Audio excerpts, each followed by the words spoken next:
Recadinhos antes de apresentar os nossos palestrantes de hoje, mas primeiramente dar as boas-vindas para todo mundo, agradecer a disponibilidade do Serenini e da Nicole aí de estarem batendo esse papo com a gente já está há algumas semanas nesse projeto que tem sido bem bacana para aproximar a gente da comunidade do voleibol, né, quem está fazendo voleibol nos estados, e queria agradecer a disponibilidade dos dois e a participação de todo mundo. Antes da gente passar a palavra para eles, vou passar alguns recadinhos aí. Lázaro, pode passar, por favor?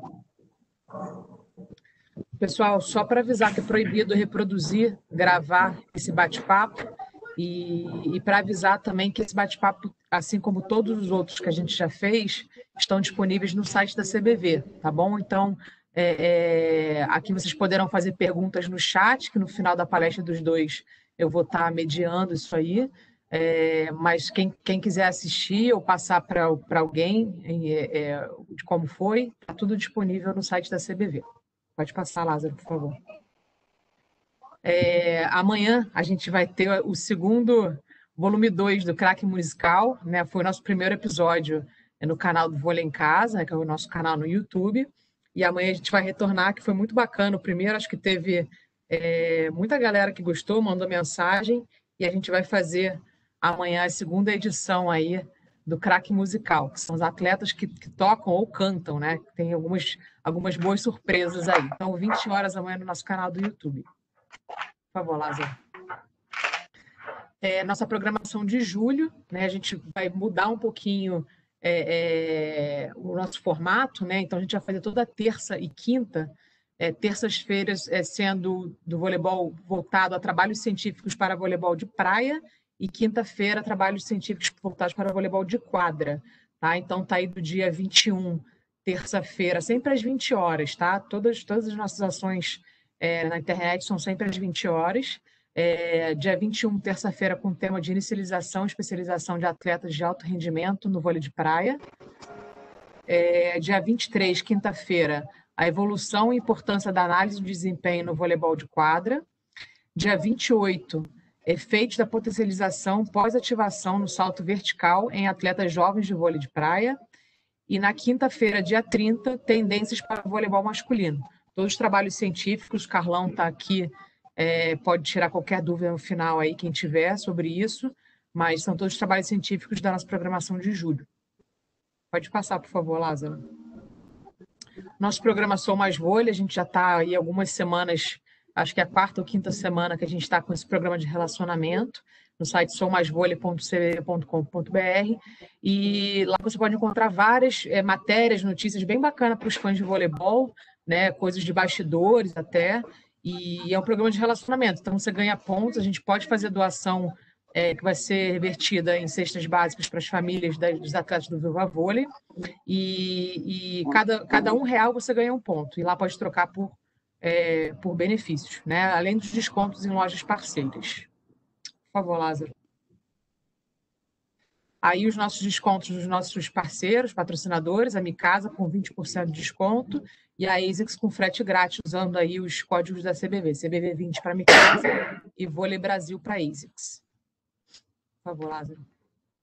E aí, galera, para desligar os microfones, por favor, sei que eu pedi no início aí da conversa, mas é importante porque atrapalha bastante quem está falando, o som vaza. Eu sei que o Rômel está aí, já ouviu a netinha do Rômel aí a toda, mas é importante que todos mantenham o microfone desligado, tá bom? Agora a gente vai mostrar um videozinho de agradecimento que a gente fez, os nossos atletas fizeram aos nossos patrocinadores, e aí na volta eu apresento os dois palestrantes. Por favor, Lázaro.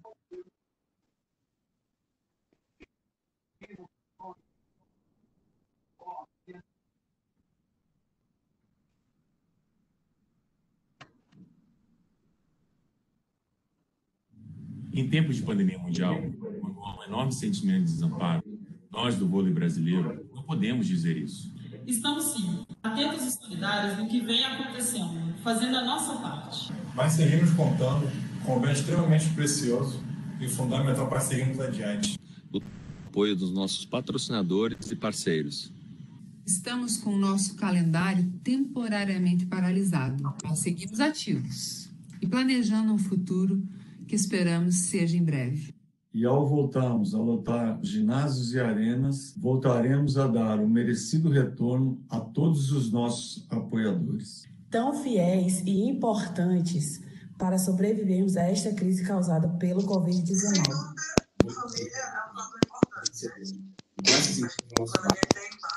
Mais fortes depois de tudo isso. Apoie quem apoia o voleibol brasileiro. Estaremos juntos e mais fortes, pelo esporte e pelo Brasil.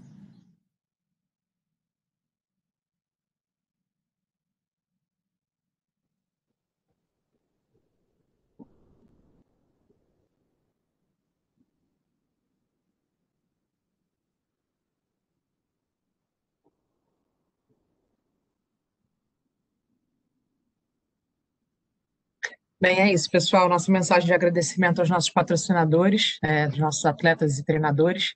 Em nome aí da CBV, agradecer a participação das nossas comissões, estão em peso aqui. Estou vendo o Caetano, o Alexandre, que são os nossos supervisores. A gente tem vários atletas nossos aqui também da Sub-18, né, que estão participando.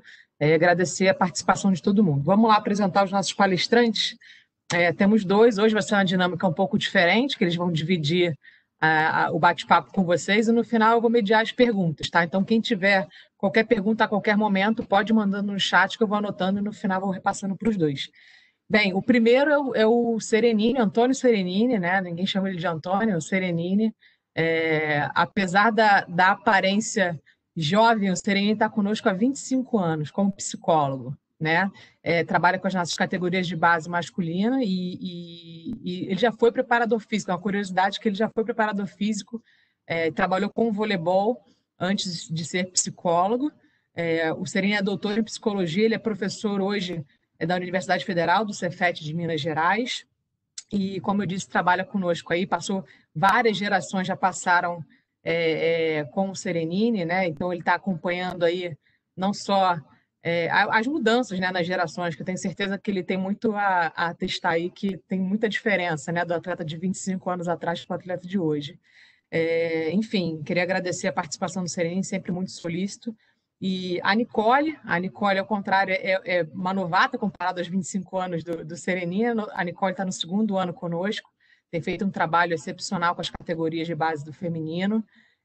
Nicole tem muita experiência, trabalha com atletas olímpicos, triatletas olímpicos, trabalhou com a equipe de natação paralímpica em Sydney em 2000, e a Nicole tem especialização em psicologia do esporte. Então, tenho certeza que os dois têm muito a agregar em termos de informação. Acho que a troca, as perguntas são muito importantes, né? Além do conteúdo que eles vão passar, os dois têm apresentações aí para mostrar, enfim.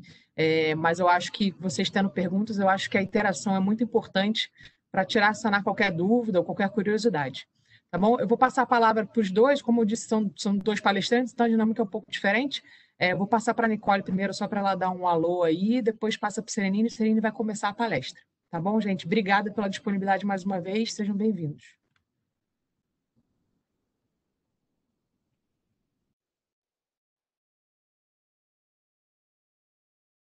Boa noite a todos.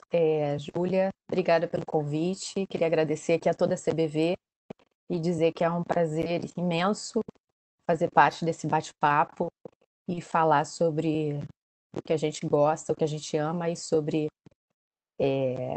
a experiência que eu tive junto das meninas, falar sobre a categoria de base, que eu acho que é pouco dita e que acho que vai ser bastante importante os aspectos que serão colocados hoje à noite. Obrigada.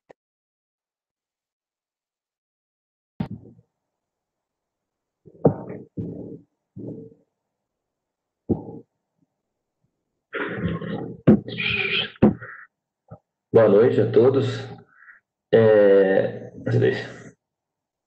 Boa noite a todos. Eu queria primeiramente agradecer a CBV, né, a oportunidade de estar participando aí junto com vocês nessa conversa, né, sobre a psicologia do esporte. É uma área que já tem aí 25 anos que eu estou na CBV e trabalho também com equipes de voleibol, de Liga Nacional e equipes de base, iniciação. Então, é um trabalho que me agradece muito, eu gosto muito, né, apaixonado pela psicologia do esporte, estão aí há 30 e tantos anos trabalhando e gosto muito. E tenho um grande prazer em compartilhar, né, tanto com treinadores, com atletas e dirigentes, sobre essa experiência, né, que é trabalhar com as categorias de base da CBV, né, a partir aí de 1991, mais ou menos, uma boa parte como preparador físico, depois uma parte preparador físico e psicólogo, e depois aí só psicólogo, aí estou só na psicologia de uns anos para cá. Então, para mim é muito importante, né, queria agradecer novamente e colocar à disposição a todos para que as dúvidas que tiverem, que eu puder contribuir, estamos abertos às sugestões, se vocês puderem, as dúvidas que vocês tiverem. Bom, então, começando, eu queria, primeiramente, né,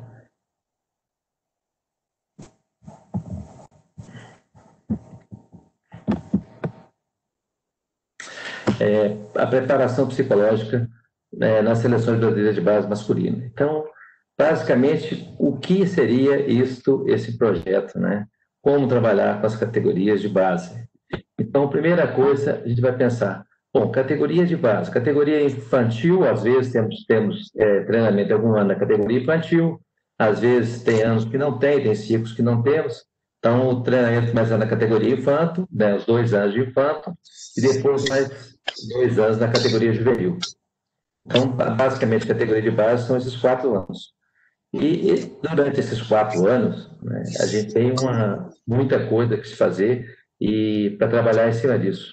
E uma das coisas, o objetivo principal, né, que a gente trabalha há bastante tempo é tentar trabalhar através da psicologia do esporte, buscando a otimização do rendimento, né, de resultado desses atletas que estão começando a carreira no voleibol e que tem aí uma grande vivência no voleibol pela frente. Então, essa categoria de base, eu adoro muito trabalhar com a infanto, principalmente porque a gente consegue ver uma mudança muito significativa nos atletas, né?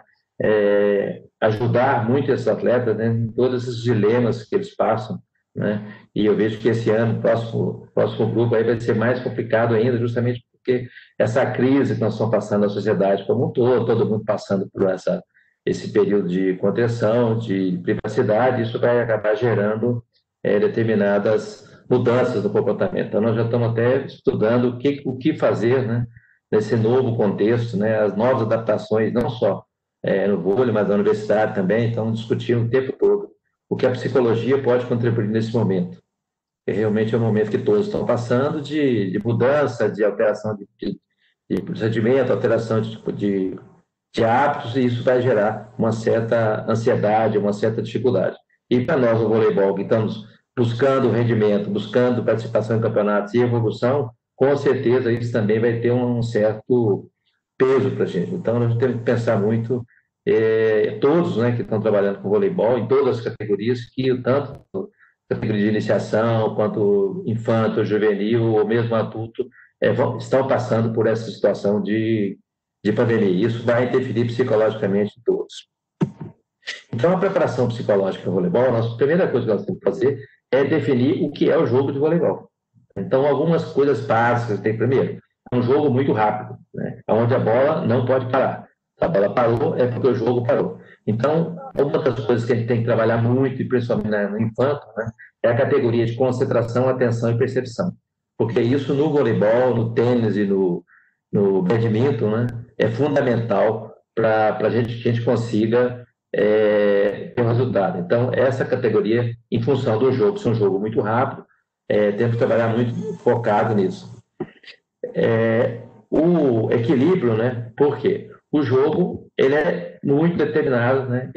O atleta tem que ter um equilíbrio, porque as ações são feitas de forma muito rápidas, né? As ações são feitas através de uma velocidade muito grande e muitas vezes o atleta tem que ter um equilíbrio tanto emocional quanto físico, né? Um controle de personalidade, controle emocional, para que ele consiga manter um estado de equilíbrio ideal para conseguir jogar voleibol. Que a gente vê muito nas categorias de base, principalmente.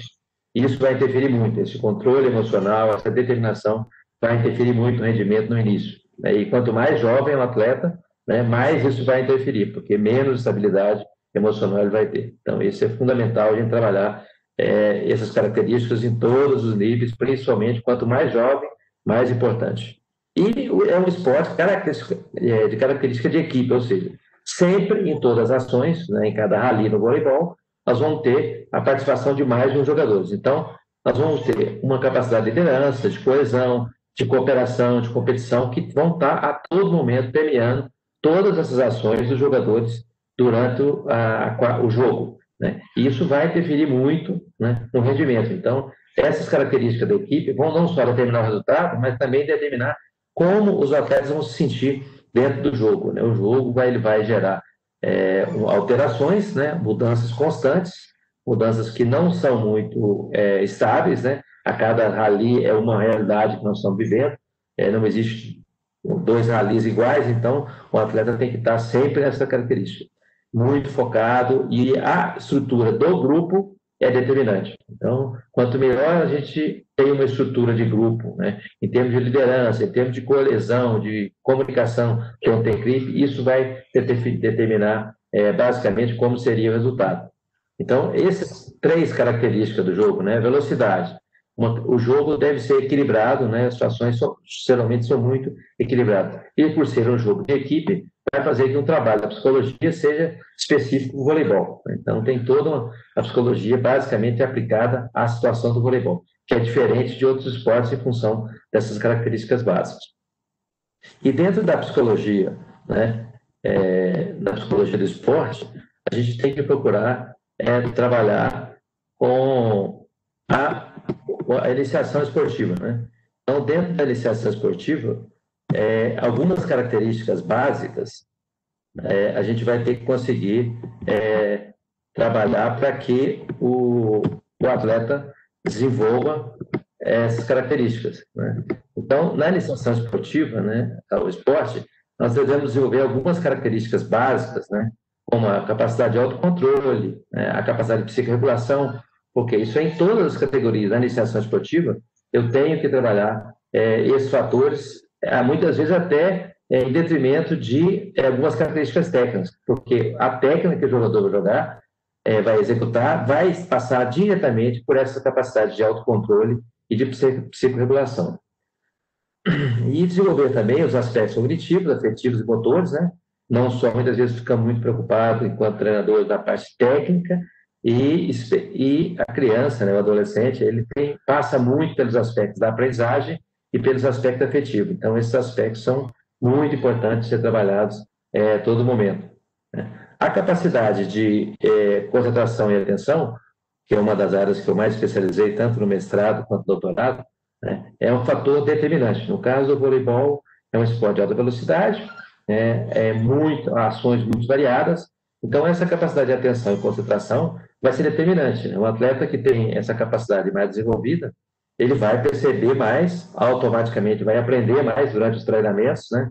Essa capacidade interfere, muitas vezes a gente pensa só na capacidade do jogo em si, mas a capacidade de aprendizagem durante os treinamentos, né, ela está vinculada diretamente à capacidade de concentração, ou seja, o quanto o atleta consegue focar nessa situação do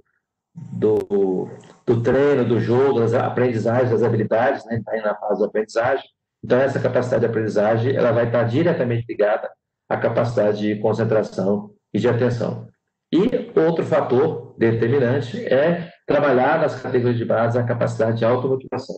Muitas vezes, a gente percebe muito atletas, principalmente no infanto, né? Eles vêm com uma condição muito de motivação só em função do técnico, né? Do clube, da família, e isso nas categorias de base, no infanto, tanto juvenil, isso é um fator determinante, porque o atleta tem que desenvolver a capacidade de ele se automotivar, ele aprender técnicas de automotivação para que ele consiga superar, né, as dificuldades que vai ter durante o treinamento. Então, muitas vezes no infanto, o nível de treinamento nós vamos trabalhar na categoria infanto já é um nível acima do trabalho dos clubes. Então, nesse nível, ele tem que ter uma motivação maior, vai ter uma carga maior de treinamento. Então, essa capacidade de se automotivar vai fazer que ele tenha um rendimento muito maior e que ele consiga, durante a vida toda, né, ter um resultado mais eficiente.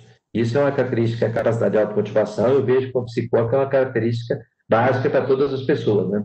A gente percebe que aquelas pessoas que têm uma capacidade de automotivação maior, elas conseguem ter resultados mais eficientes, conseguem ter melhores resultados, porque ela está o tempo todo motivada a aprender, a desenvolver, a mudança. Então, essa automotivação vai definir esse resultado de forma mais eficiente. E uma característica básica que a gente tem que pensar muito na iniciação esportiva é desenvolver a motivação para a prática esportiva, né, de forma duradoura. Porque muitas vezes nós ficamos preocupados na iniciação esportiva em formar o atleta e esquecemos que dos atletas que chegam a uma categoria enquanto, pouquíssimos vão virar atleta de alto rendimento, né? Mas nós temos que pensar de forma social, né, para formar pessoas que gostem do voleibol. Então, trabalhar para que essa prática esportiva na iniciação seja duradoura, né, ou seja, que as pessoas aprendam a gostar do voleibol. Mesmo que mais tarde ele não vá ser atleta, mas ele continue sendo alguém da família voleibol, né, da equipe voleibol, e continue fazendo essa prática duradoura por mais tempo. E dentro da característica da preparação específica das equipes, né, da seleção, nós temos algumas fases de preparação. Então, nós temos uma fase básica, quando os atletas chegam, a gente faz um diagnóstico individual e um diagnóstico grupal da equipe, né, fazemos avaliações individuais, avaliações grupais, para ver tanto a dinâmica do grupo como as características de cada um dos jogadores. E, fazendo esse diagnóstico, em cima desse diagnóstico, nós vamos partir para um segundo momento, que é a elaboração do planejamento. Então, aí nós vamos planejar de acordo com as características de cada equipe, das necessidades de cada equipe, como nós vamos fazer esse planejamento. Então, o planejamento, a gente tem um pré-planejamento, né, eu já tenho aí alguns anos, né, de seleção, então já tem mais ou menos uma pré-ideia do que vai vir. Mas a cada ano que passa, no final eu vou falar sobre isso, a cada ano a gente está percebendo que está ocorrendo mudanças significativas nas equipes, né, na característica dos jogadores. Então, esse diagnóstico a cada ano está ficando mais importante, compartilhar com eles, trabalhar com eles o diagnóstico, porque esse planejamento tem que ser muito feito em função do que foi diagnosticado em cada equipe e em cada situação. E depois do planejamento, nós vamos partir para aplicações das sessões. Então, vamos ter atendimentos individuais, sessões em grupo, né? Como é o esporte, uma característica básica do esporte é um esporte de equipe. Então, nós vamos dividir mais ou menos aí 50% de trabalhos em grupos, né, para a formação do grupo, e uma parte para a formação dos jogadores, né? Então, um trabalho individual e um trabalho grupal. E esses trabalhos, nós vamos trabalhar com atendimento, né, ao jogador, em função das demandas que os jogadores apresentam, em função das demandas que a comissão técnica também apresenta em relação a alguns jogadores, e algumas características que nós já sabemos que temos que trabalhar para o desenvolvimento em função do que vai se vivenciar, né, nesse campeonato. Eu já tenho um certo nível de competição. Para o campeonato sul-americano, eu já tenho uma noção de como é que vai ser, para o campeonato mundial, outra noção do que vai ser. Então, para cada ciclo, a gente vai trabalhar essas aplicações das sessões, tanto grupais quanto individuais, em função dessa divisão em relação ao ciclo daquele objetivo. Então, nós temos o primeiro ano de infanto, sul-americano, segundo ano mundial, que é um trabalho diferenciado de um para o outro. Depois, o primeiro ano de juvenil sul-americano é outra realidade, e o quarto ano mundial juvenil é outra realidade, é um campeonato no nível adulto já, bem diferente. E essas sessões de treinamentos, né? Então, nós temos sessões de treinamento que vão trabalhar as capacidades psicológicas de forma geral aplicadas, né? E também sessões de treinamento específicos. Por quê? De acordo com o que vai acontecendo com a dinâmica de grupo, com a dinâmica de treinamento, a gente vai tendo que adaptar algumas sessões específicas. Então, muitas vezes surge um problema durante o treinamento, surge um problema com aquele grupo específico, com aquela equipe. Então, nós vamos ter que fazer um treinamento específico para aquela situação que a gente está vivenciando. Na realidade, o treinamento sobre os aspectos psicológicos, ele é muito dinâmico, né? A gente tem que estar acompanhando constantemente para ver o que está acontecendo e em função do que está acontecendo. A gente vai trabalhar o que estava planejado, mas também vai ter que atender às situações que estão acontecendo no dia a dia de treinamento. Então, é importante trabalhar também essas sessões de treinamento específicas. E dentro da parte do diagnóstico, nós vamos trabalhar basicamente o diagnóstico através de testes, né? Primeiro, a gente faz uma anamnese. Quando todos os jogadores chegam, nós vamos fazer uma anamnese. Esse ano eu vou ter que tentar adiantar isso, fazer essa anamnese online, né? Estou bolando já um sistema aí, como que eu vou fazer isso? Porque não pode perder muito tempo até acabar a pandemia, vai ser meio complicado. Então, nós vamos começar a fazer a partir de segunda-feira, né? Essa anamnese, fazer uma anamnese com os jogadores individuais, tentar fazer um contato com eles e analisar as informações que eles têm, fazer um perfil de cada jogador, né? Essa anamnese é individual, cada jogador passa por um momento específico de anamnese com cada jogador. Depois fazemos avaliações com os testes, né? Tem vários testes que nós aplicamos, dependendo da equipe, dependendo da situação, a gente vai ver quais testes são os mais importantes para aplicar, para a gente ter um melhor diagnóstico do grupo e dos jogadores. E também, quando o grupo começa a conviver, nós vamos fazer os testes sociométricos. Esses testes sociométricos são feitos não só um diagnóstico no começo, mas também ele é feito para acompanhamento de como vai se desenvolvendo a dinâmica da equipe. Então, a cada 2 semanas, 3 semanas, a gente vai fazendo um teste sociométrico, vários tipos de testes, de acordo com a demanda do que a gente está analisando do grupo, para avaliar a equipe, né? Quais são os fatores dentro da dinâmica de grupo, relacionamento, comunicação, afetividade, né? Esses fatores dentro do teste sociométrico. O teste sociométrico vai medir essa dinâmica da equipe, né? Como se dá a dinâmica da equipe através da interação dos jogadores nesse período de concentração. A gente fica no período de 2 semanas concentrado, mais ou menos, depois dá uma folga, 2 semanas concentrado, então isso aí vai gerando um desgaste na equipe. Então a gente vai ter que trabalhar isso através dos testes sociométricos. E depois de ter feito essa avaliação diagnóstica, aí nós vamos partir já para a parte de avaliação, né? Montando um planejamento macro. Então tem um planejamento macro aí do primeiro ciclo, que vai ser esse ano para o Sul-Americano, parece que vai ser, mas não sabemos ainda muito bem, né? Sul-Americano, aí depois no segundo ciclo já é a preparação infanto para o Mundial. No terceiro ciclo, a preparação do juvenil para o Sul-Americano, que é um outro tipo de preparação diferente. E no 4º ano, né, o Mundial Juvenil. Então, para cada ciclo desse, já temos um tipo de planejamento, o que nós vamos fazer na parte psicológica, como fazer isso, né, e como desenvolver essas características dentro de cada ciclo, de acordo com a demanda, né, porque para cada nível de campeonato que nós vamos disputar, nós vamos ter uma demanda em função de cada uma das capacidades que a gente vai ter que ser trabalhadas. E vamos ter um ciclo específico, como tem na parte de treinamento esportivo, né? Um ciclo de formação básica, um ciclo de formação mais específico, um ciclo pré-competitivo e muitas vezes até na competição. Quando eu posso, sempre eu vou nas competições sul-americanas ou no Mundial, porque é fundamental. Não adianta muito a gente treinar na teoria aqui, durante o treinamento, e na hora que vai começar a guerra lá, muitas vezes acontece uma coisinha só e modifica todo o panorama. Então, é sempre importante, que eu posso, eu vou nos campeonatos para acompanhar especificamente durante a competição, porque a gente pode fazer bastante intervenções, principalmente no infanto, é muito importante, né? E os microciclos adaptativos. Então, independente desses ciclos, a cada microciclo de 2 semanas, a gente faz a avaliação e vê o que a gente vai poder fazer no próximo ciclo, né, para otimizar o rendimento. Então, os problemas vão surgindo, né, e a gente vai trabalhando em função disso. Então, nós temos um planejamento que vai acontecer e também o que vai surgindo durante o treinamento. Os vários problemas que os atletas apresentam, né, durante a fase de treinamento. Tem uns que vão muito tranquilos, tem outros que sofrem mais, outros sofrem muito, né? Um tem mais ansiedade, outro tem menos ansiedade, um tem mais estresse. Então, nós temos um trabalho específico, microciclo adaptativo, de acordo com a demanda do grupo e muitas vezes de acordo com a demanda específica de cada jogador.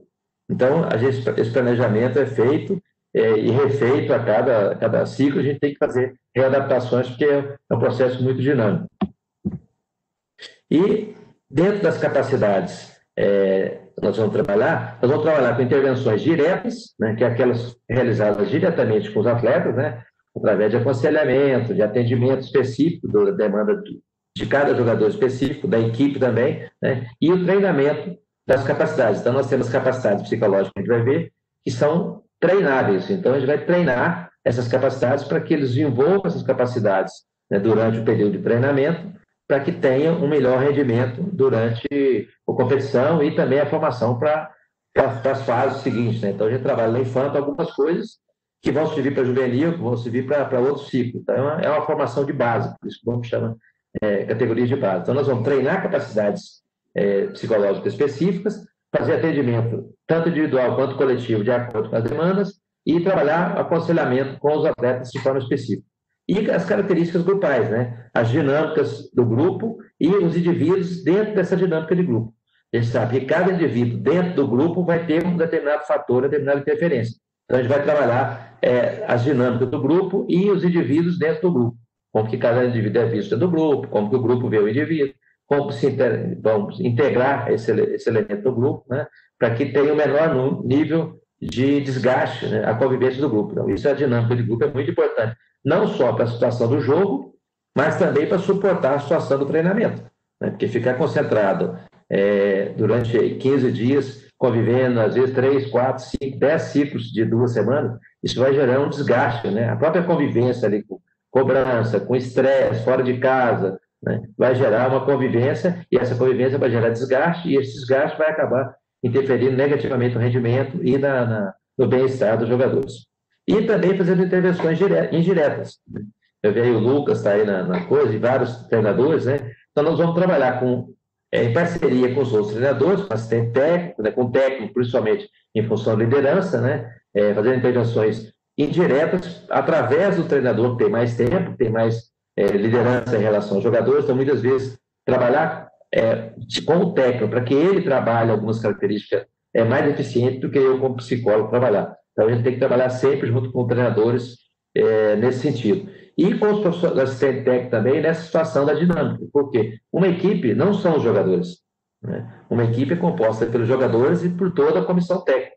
E muitas vezes as pessoas trabalham o atleta. E a dinâmica, né? É uma dinâmica do treinamento em si, mas não só da competição, mas do treinamento, ela vai fazer com que haja uma interferência muito grande entre treinadores, assistentes técnicos, profissionais de saúde, todos que estão envolvidos dentro do treinamento. Então é importante sempre estar trabalhando essas características, intervenções indiretas, ou seja, intervenções são feitas através do técnico, através do assistente técnico, através dos profissionais de saúde, aí muitas vezes também, não só vai a informação, como recebe informações. Como eu não posso ficar o tempo todo acompanhando tudo, então os assistentes técnicos, os profissionais de saúde, principalmente o fisioterapeuta, né, faz uma visão, conversa muito com os jogadores durante as sessões, percebe muito, e essas percepções são muito importantes, né? Porque muitas vezes não fala com a gente enquanto psicólogo, mas fala com o fisioterapeuta, então, ou fala com o assistente técnico. Então, todos na comissão técnica ajudam muito o trabalho da psicologia. A partir do momento que vão ouvindo,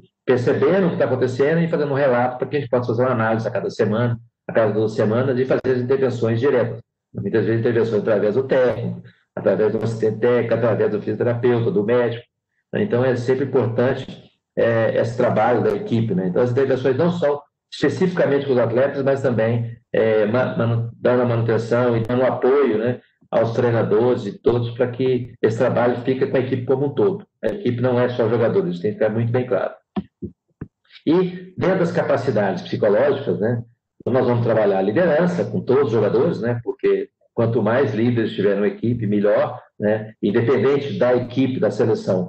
É importante que eles aprendam bastante sobre liderança, porque eles vão voltar para os clubes e vão ser líderes dos clubes deles. Então, é importante treinar com eles, ensinar para eles o que é liderança, quais são os papéis da liderança, não só para que eles atuem na equipe dentro do vôlei da seleção, mas que também possam reproduzir isso para as equipes, onde eles vão ter, muitas vezes, como sai da seleção e volta para a equipe, eles vão exercer o papel de liderança. Isso é importante para o voleibol como um todo, né? A motivação, né, trabalhar a motivação extrínseca e intrínseca, né, criar situações, né, com desgaste, principalmente do dia a dia, para que a gente consiga melhorar, suportar bem essa carga de treinamento. Ter o controle de estresse, né, tá sempre avaliando, desenvolvendo técnicas para que eles possam controlar o estresse, ensinando essas técnicas de controle de estresse.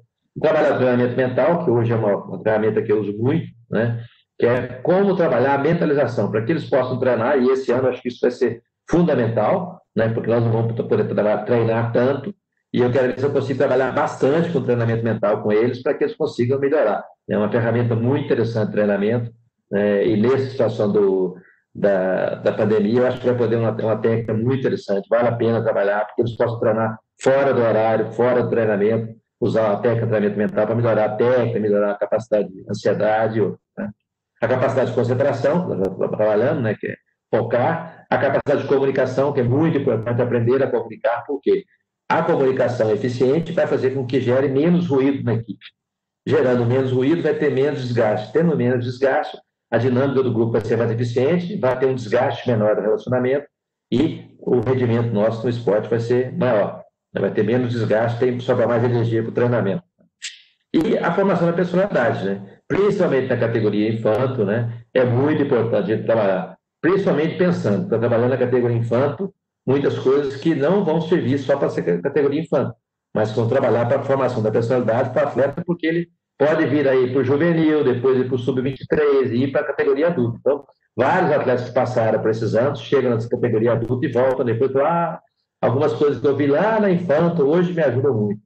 Então, quer dizer, isso a gente está formando a personalidade, né? Não é para hoje, é para daqui um tempo. Então, a categoria de base tem que estar sempre preocupado com a formação como um todo, lá para frente, não por dia a dia daqui. Então, essas capacidades psicológicas são treinadas, né? Nós vamos trabalhar para que elas sejam desenvolvidas durante o período de treinamento. Então, nós vamos dividir essas capacidades individuais, né? Que é a motivação, concentração, controle de estresse, treinamento mental, e as características, capacidades psicológicas de grupo, né? Que são o nível de coesão, que a coesão é a capacidade, é a energia que faz com que os atletas convivam, né, em grupo e de forma eficiente e com o menor desgaste possível.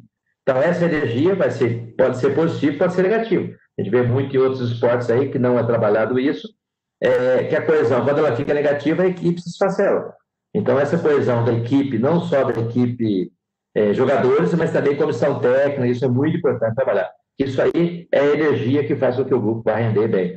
Então, a coesão tem que ser trabalhada, tem que ser avaliada com termômetro a todo momento e desenvolvida para que crie-se um ambiente melhor para trabalhar e tenha um rendimento melhor. A capacidade de liderança, então a gente monta um grupo de formação de líderes para que eles aprendam sobre liderança e para que todos desenvolvam e também saibam escolher seus líderes, né? Que isso é fundamental. Entender liderança para qualquer profissional é fundamental, tanto para o treinador, para todo mundo. Eu acho que liderança é uma capacidade fundamental para todas as pessoas. Então, a gente trabalha isso com eles para que eles consigam trabalhar isso mais tempo. Os processos de comunicação, né?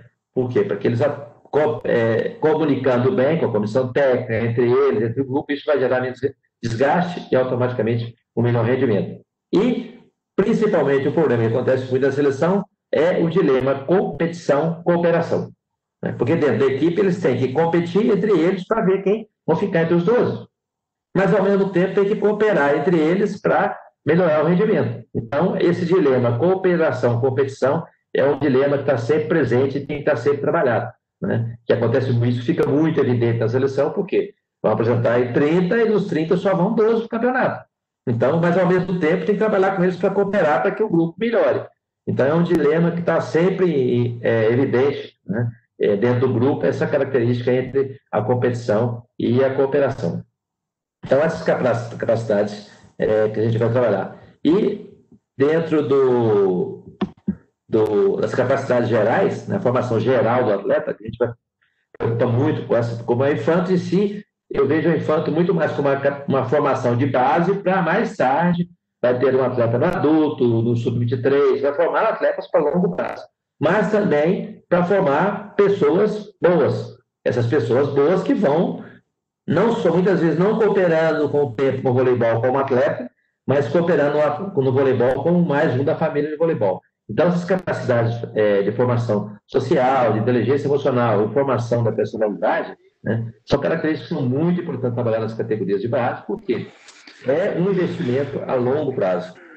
Então, isso aí é uma característica que a gente trabalha muito. E formar a pessoa é fundamental, né, para que a gente, quando chegar no adulto, quando chegar numa categoria mais avançada, ele seja uma boa pessoa. Eu trabalho muito com o dilema aqui. Ser bom na parte e não ser bom no todo não tem muito sentido. A gente tem que ser bom no todo para poder, além disso, ser bom na parte que é ser atleta de voleibol. Então, a gente trabalha muito focado nessa característica de formação do cidadão, da parte social, da parte das características dele. E tentando plantar isso a longo prazo, né, para as categorias.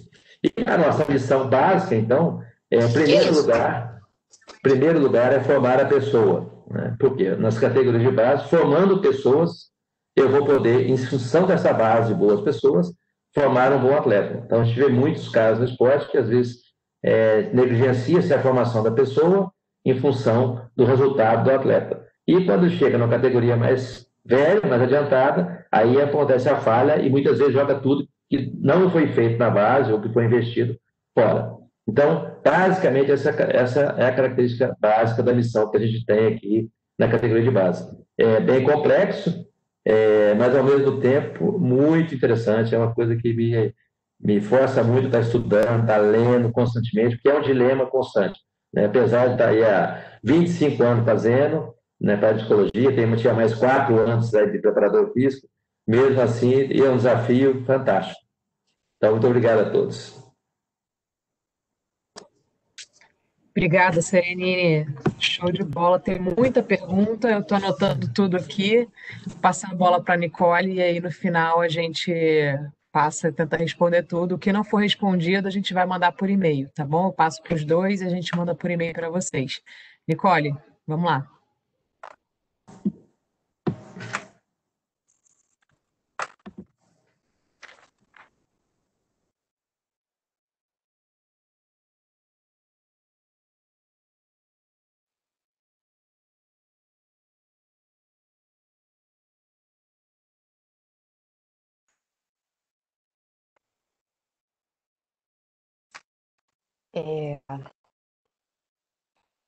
Bom, gostaria de agradecer novamente, né, a minha participação aqui nesse bate-papo e para vocês, então, um pouquinho como foi a minha experiência com a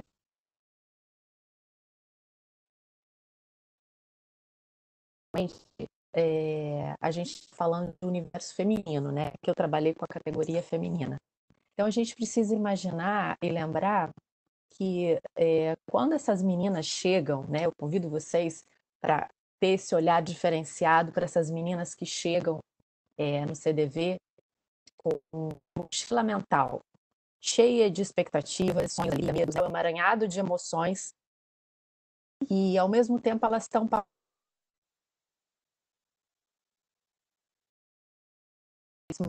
da adolescência para a vida adulta,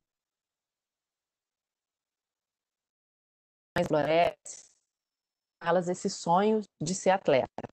Então, a gente vê, né, são aqueles olhinhos assim, brilhando e com muita expectativa, e eu acho que a gente precisa, né, não só eu, como toda a CT, que é um cuidado que a gente tem, acolhê-las da melhor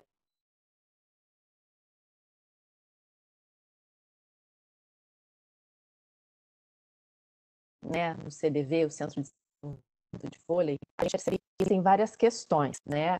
A primeira delas são expectativas da família. A família acaba, primeiro que elas vêm cada uma de sua cidade,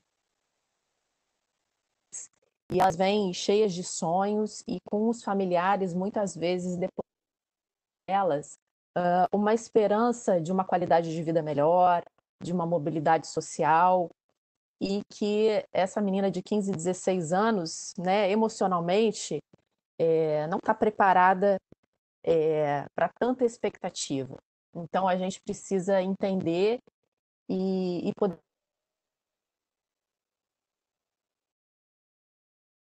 para que ela entenda, né, e tente fazer com que essa expectativa não pese e acabe não atrapalhando o desenvolvimento e as habilidades dela na quadra.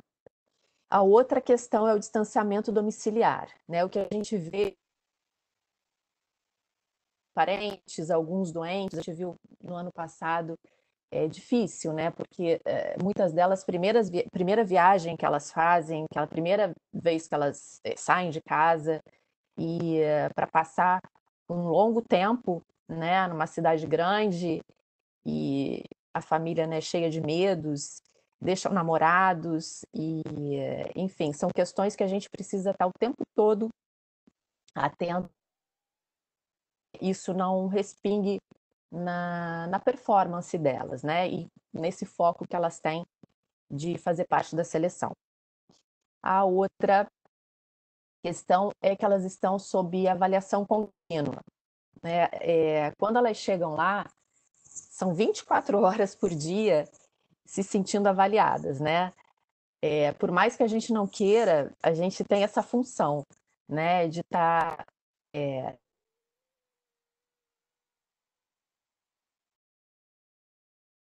aquilo que talvez ela não consiga. Mas a sensação de estar sendo avaliada é muito, muito complicado, né? E a gente acaba percebendo que muitas delas acabam tendo transtornos alimentares, algumas vêm de lesões, e às vezes toda essa tensão acaba prejudicando ainda mais esse tratamento, né, de algum tipo de lesão que ela possa ter tido.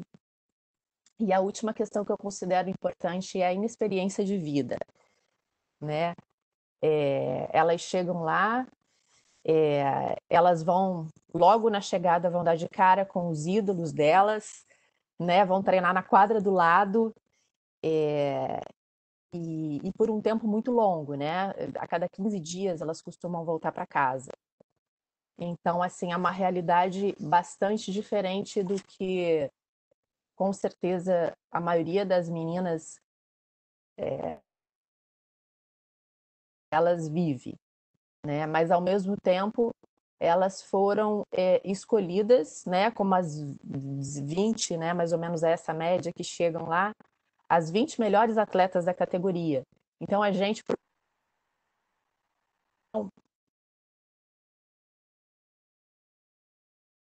isso é o principal.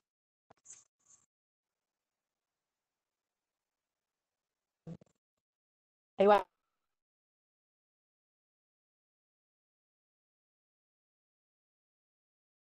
gente fala, mas de vocês a pensar o que significa a base, né? A base é a sustentação, né? É apoio, é a estrutura. Só um instante. É o eixo. E a gente precisa ter um olhar muito bondoso, singular, para promover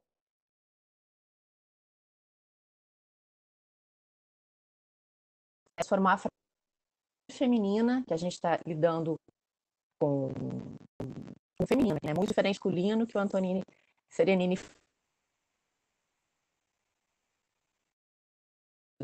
que se bem sustentados, eles podem ser tidos e levados para o resto da vida, que eu acho que esse é o objetivo principal.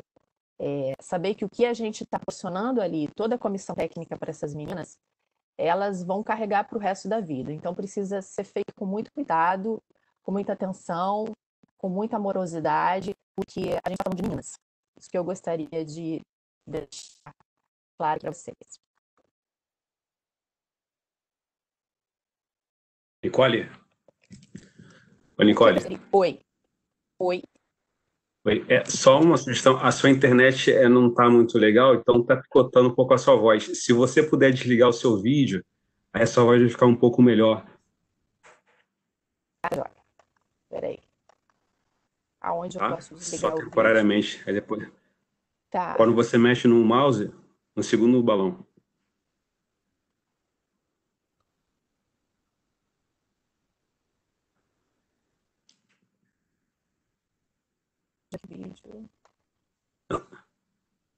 Desculpa, se você colocar a seta do mouse em cima, vai descer aquela barra laranja para você e vai ter, se não me engano, a terceira opção é onde você desliga a câmera. Logo tem o microfone e a câmera.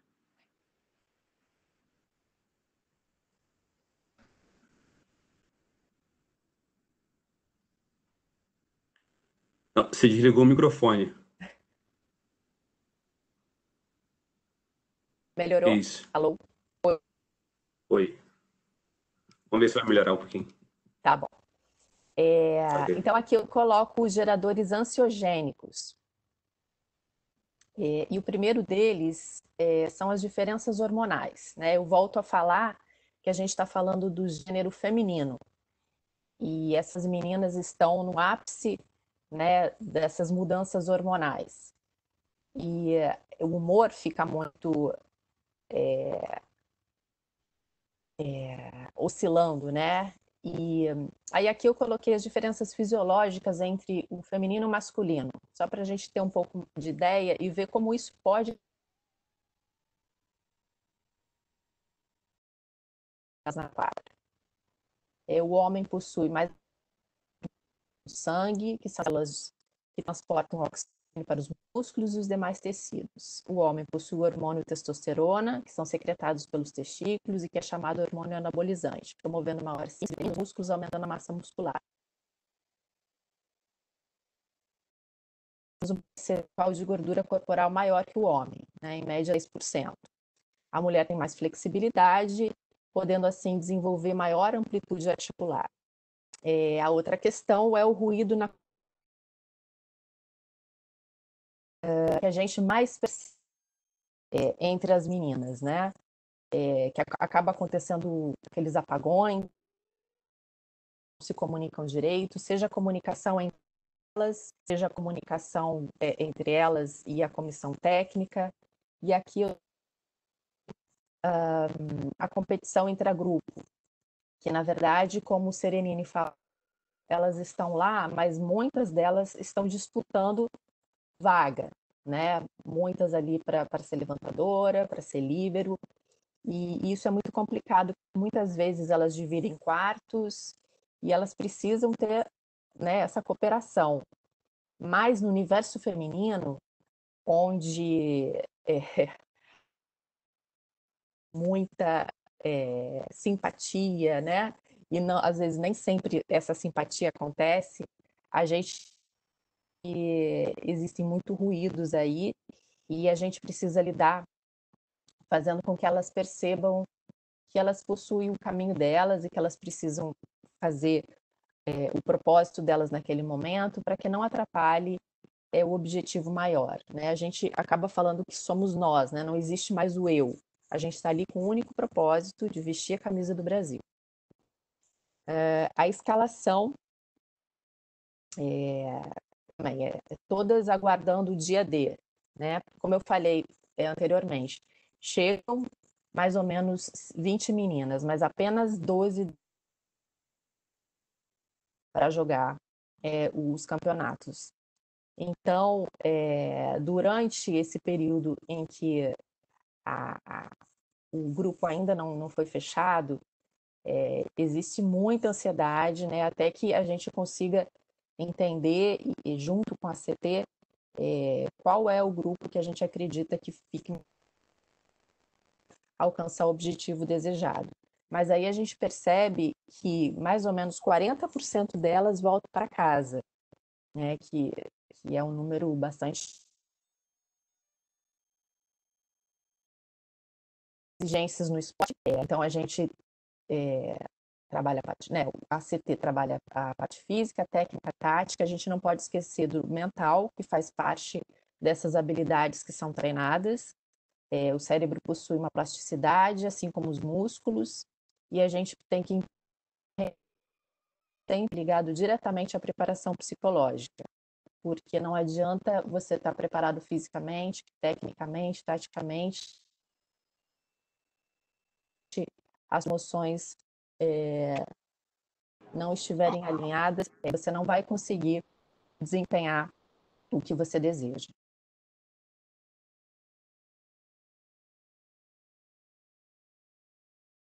Eu volto para aquelas garotas que chegaram e ainda não sabem nomear ao certo o que elas estão sentindo, que emoção é aquela, né, distante de casa. Coloco um mapa das emoções, né? Como que essas emoções são sentidas no nosso corpo. Eu vou abrir aqui um pouquinho da minha história, entender, né? Quando eu recebi o convite de fazer parte desse debate hoje, né? Eu fiquei presa, né? Depois eu fiquei feliz. Então, assim, como as emoções acabam repercutindo no nosso corpo e no nosso organismo. Então, a gente acaba tendo um movimento maior de partes do nosso corpo e isso reflete no desempenho delas no esporte. E assim, o que eu gostaria de falar para vocês é que o psicólogo precisa olhar para esse ser humano que se encontra por trás conheça suas emoções, que não prejudique a execução dos movimentos. A palavra emoção, eu acho que até poucos sabem, ela tem um significado em latim que é ex movere, que significa mover para fora, que é sentir alegria, prazer, leveza, brilho nos olhos, e que o objetivo disso é chegar ao nível máximo de rendimento. Porque o atleta, quando começou a praticar o esporte, com certeza foi por sentir prazer, por sentir alegria. Do tempo, isso vai se modificando. Então, o nosso papel é fazer com que ele resgate essa sensação de alegria, de prazer, de brilho nos olhos, para que ele consiga esse nível máximo de imagem de expressão genuína de alegria e prazer, né, no passado. E todo esse trabalho, o que eu percebo que mais repete e que mais atrapalha a ansiedade. E o que é a ansiedade? É a preocupação com o futuro, que na maioria das vezes é baseado. É uma variável que mais interfere no desempenho das atletas. Exige da gente uma preocupação. Ela se manifesta fisicamente de e psicológica, e ela surge da preocupação ou dificuldade de lidar com a vida e da tentativa de controlar alguma circunstância que está por vir, né? Que está lá no futuro e a gente procura tentar controlar.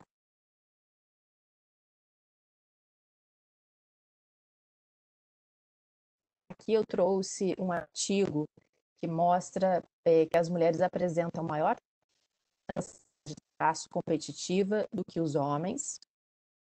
Aqui, uma imagem da menina, após um ponto, e a ação do esporte, né? Como que é esse trabalho? Serenina falou um pouquinho, eu vou trazer obviamente, a gente observa os atletas nos treinos e competições, existe esse contato constante com o técnico e a comissão técnica, que eu considero primordial esse papel interdisciplinar, porque nós não estamos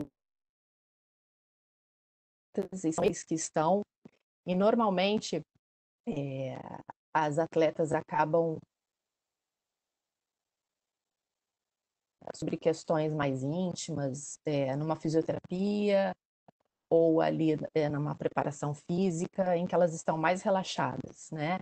Então a gente precisa estar ligado e ter essa atenção para poder cuidar, e toda essa interdisciplinariedade é importante no trabalho.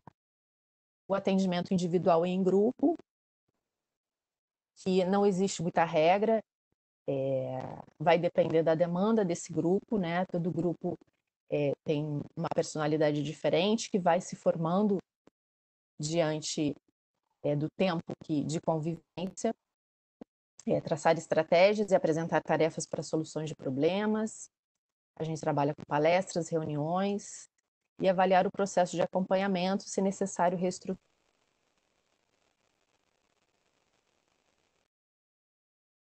Mental, que através da visualização, o atleta se imagina executando determinados movimentos,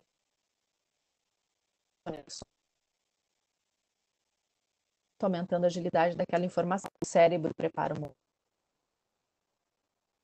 Essa técnica é bastante utilizada com atletas lesionados durante e a qualidade do esforço mental pode otimizar a quantidade de esforço físico e, consequentemente, aumentar o rendimento. Menos tempo de treino.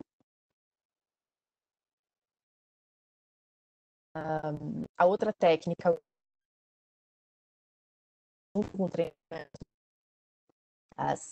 mais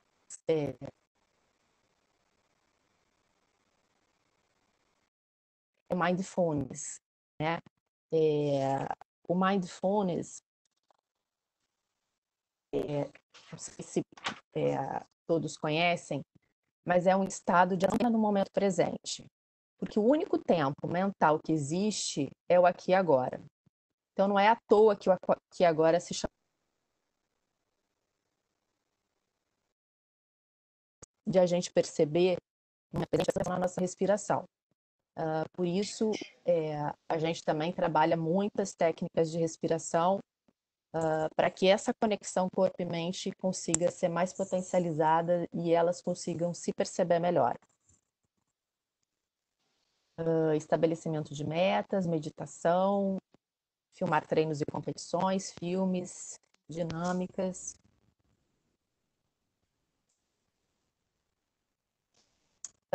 Outros 2 estudos que eu achei interessante para trazer aqui para vocês, que fala que a autocrítica está associada negativamente ao progresso da meta.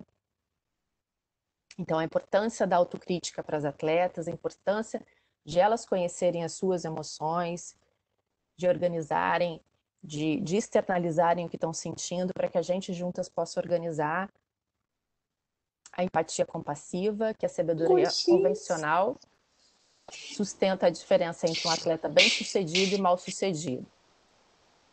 Os atletas podem facilmente tornar-se excessivamente críticos de suas fraquezas ou de como lidam com obstáculos. Eles podem ver a autocrítica como um imperativo para motivação e melhoria. Aqui também um outro artigo falando sobre a autocompaixão, que fala que foi descrita como em situações específicas de esportes difíceis, aumentando a positividade, perseverança e responsabilidade, além de diminuir a ruminação mental, né, que é o que causa ansiedade, que a gente fica voltando no passado e tentando projetar o futuro. São algumas imagens do trabalho com as meninas.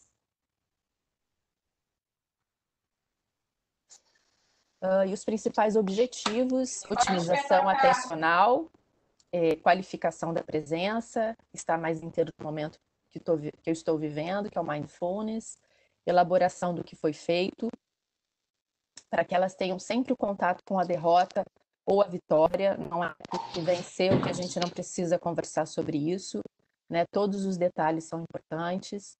O controle do estresse, estratégias de ação, tomada de decisão, revisão de planos, estabilidade para lidar com a pressão e propor atividades cognitivas durante os treinos. Proporcionar uma melhor integração entre atletas e a comissão técnica, né, que eu já falei.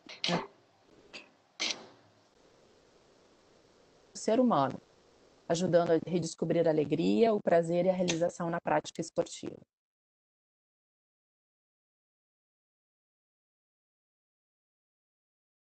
Coloquei uma imagem importante, né, que quando o encanto vira realidade, sem perder o prazer, a leveza e o amor. E eu acredito que o trabalho, a base principal é fazer com que elas entendam que em momento algum o prazer, o amor, o esporte pode. E eu acredito que essa que seja a base desse pensamento para que elas vão frente e não se percam preocupadas com a colega ao lado, que também está disputando a mesma posição. Acontecer, a partir do momento em que as leves, plenas, elas conseguem colocar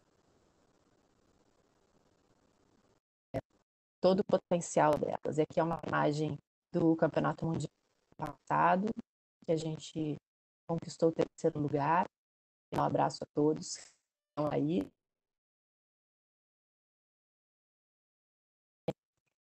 Daquela mochilinha mental que eu conheço, mas elas agora voltando para casa, com as emoções harmonizadas. O que eu sinto é que existe uma gigante mudança, né, daquela menina que chega, né, com o olhar brilhando, cheio de expectativa, mas ao mesmo tempo muita insegurança, com suas emoções muito emaranhadas, sem entender direito o que vai acontecer, às vezes nem mesmo o que elas desejam fazer ali. E no momento em que elas saem e voltam para casa, é uma sensação de amadurecimento muito grande, e onde as emoções estão harmonizadas e dever cumprido.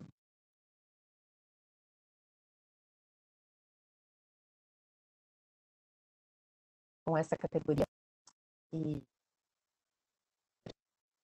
trabalhar com a CT, e é isso que eu preparei para hoje. Queria agradecer a atenção de vocês.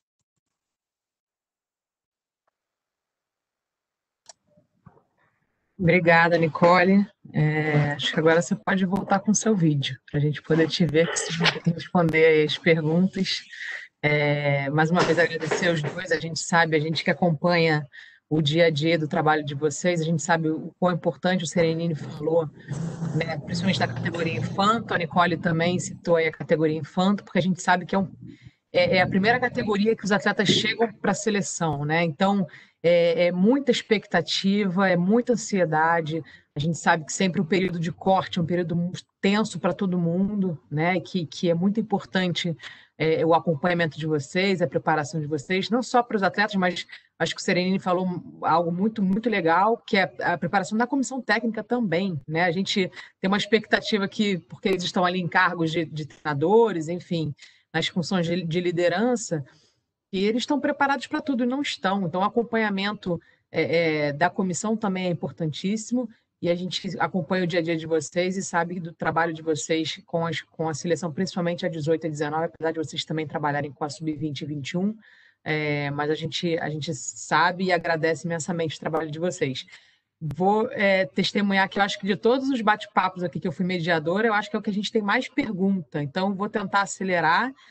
De antemão já digo que provavelmente a gente não vai conseguir responder todas, mas as que não forem respondidas eu passo para os dois por e-mail e a gente encaminha para vocês, tá? E aí eu acho que a dinâmica das respostas tem algumas que são direcionadas para um ou outro, mas acho que a gente pode, ou vocês se complementam aí, vão respondendo, se complementando aí, tá bom? Vamos lá. A primeira aqui eu acho que eu já até dei uma colinha no início, Serenini, eu falei dos 25 anos, e a Verena já perguntou aqui a diferença entre os atletas de 25 anos atrás para o de hoje. Aliás, tem muitos profissionais aqui da psicologia do esporte, tá? Então, são perguntas, assim, realmente do campo de vocês, não são leigos fazendo perguntas. Então, vamos lá. Eu também tenho mais ou menos isso de experiência em psicologia do esporte, isso está me chamando a atenção há algum tempo, especialmente em relação às expectativas da comissão técnica. Vamos lá, Serenini. Bom, eu vejo muito, né? De seleção tem 29, então era um preparador físico um tempo e convivia muito com os atletas. Depois fiquei um tempo preparador físico e psicólogo, e depois virei só psicólogo. Então, o que a gente percebe muito, e que é um problema que a gente está percebendo nas seleções, masculino muito, mas me parece que no feminino também vem acontecendo, a personalidade, né, das pessoas, dos atletas mudou muito, né? Por que mudou muito? E às vezes, é possível mudar? Não é possível mudar, né? Essas mudanças aconteceram muito porque a sociedade brasileira mudou muito, né? Quando eu comecei lá na década de 90, jogar voleibol era uma coisa, significava uma coisa, para muitos atletas era a salvação da vida, né? Muitos atletas dependiam daquilo, era a única oportunidade que eles tinham na vida era jogar voleibol. E o voleibol estava começando, não era nem o que é hoje, não tinha esse treinamento, as condições não eram bem diferentes de hoje. Mas os atletas, para a maioria deles, jogar voleibol, ser atleta, era o máximo, era a realização da vida. Com o tempo, a sociedade foi evoluindo, o nível socioeconômico foi evoluindo, o nível educacional foi evoluindo, e o voleibol não passou a não ser mais a salvação. Então, hoje, o problema que a gente tem, né, que tem até que os treinadores estão trabalhando aí, né, tem que perceber essa capacidade de resiliência. Hoje é muito nítido isso, né? Os atletas de hoje não têm a capacidade, a resistência psicológica, a resiliência para suportar o treinamento, tanto quanto tinha. E olha que hoje o treinamento, eu acho que não é 50% do que era, né? O treinamento foi evoluindo, a preparação física foi melhorando muito. Então, hoje treina-se muito menos e a gente está tendo um controle muito maior da preparação física que tinha antigamente, né? E isso faz com que o treinamento fique muito mais leve. Mas, mesmo assim, a gente está treinando 50% do que treinava, os treinadores, mas o que nós podemos fazer? Foi muito pouco fazer, porque a sociedade evoluiu. Hoje, ser jogador de voleibol não é mais o que era antes. né? Nós estamos chegando, eu convivi, aí eu trabalhei um ano na Europa, né, como treinador lá e psicólogo, mas nós estamos chegando no que é lá. Ser jogador, todos querem ser, mas ser atletas, poucos têm competência para ser. É uma diferença muito grande. Na seleção, o cara vai lá para ser atleta. Ele não vai ser jogador igual joga no clube. Ele joga, treina 1h30 por dia, aí tem um jogo no final de semana, aí é uma coisa. Agora, treinar, suportar treinamento, suportar avaliação o tempo todo, como a Nicole falou, sobrecarga, conviver dentro do grupo, isso vai gerar uma capacidade depender da capacidade de resiliência muito maior. Então, isso mudou muito de lá para cá. E a cada ano, a cada geração que vai vindo, a gente está percebendo que os atletas vão vindo com uma capacidade de resiliência menor em suportar o treinamento e suportar as condições, né, do que é a CBV. Eles falam muito lá que o centro de treinamento nosso é o inferno e o céu do mesmo lugar, né? Então, você está num lugar maravilhoso para treinar, que é muito bom, tudo, mas sobreviver ali durante 3, 4 meses não é fácil. Poucos atletas, até no adulto, eles percebem isso, que eram gerações que vinham de um nível de consciência muito maior, tal, e suportaram chegar a esse momento. Então, na categoria infanto, e hoje até no juvenil, a gente tem percebido muito atleta que pede para sair da seleção, que já não está mais, o nível de cobrança aumenta um pouquinho, não aguenta. Então, isso é muito comum, mudou muito nesses últimos 25 anos. As características psicológicas dos atletas mudaram muito, porque a sociedade mudou, e não há como a gente voltar atrás da sociedade, isso vai ser muito difícil. Só para eu sei que vocês dois já mencionaram, mas só para contextualizar quem não sabe, as nossas seleções de base ficam em Saquarema treinando por 2 semanas, né? Então, as adultas ficam 1 semana, chegam normalmente domingo à noite e segunda, vão embora na sexta à tarde. As seleções de base ficam lá 2 semanas, por isso que a Sereni falou que é o céu e o inferno, porque quando as coisas estão incômodas, né, você está ali final de semana, é um centro fechado, não há muito o que fazer, então é interessante. Vamos lá para a segunda. Pergunta do Everaldo: é possível identificar e interferir em algum possível trauma psicológico de infância em um atleta já com mais ou menos 17 anos? Pode responder essa? Posso? Oi. É muito complicado, porque ali o que a gente vê é o atleta dentro da quadra, né? Se a gente percebe que existe alguma emoção, alguma coisa que esteja interferindo no desempenho dele, a gente vai conversar.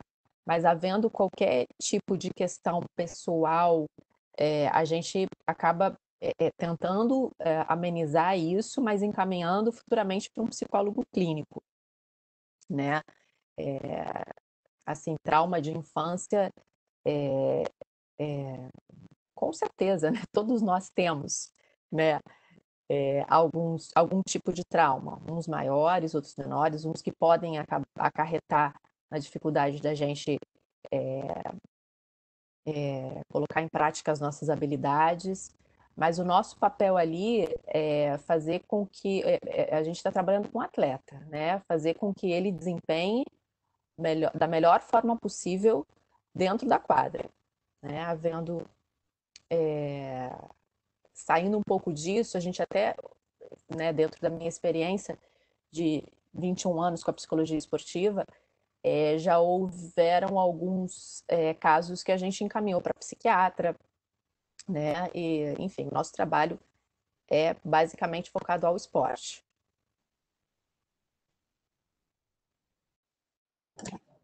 Vamos lá. Márcio, nesses tempos de pandemia, é possível que esse jovem atleta consiga manter sua automotivação?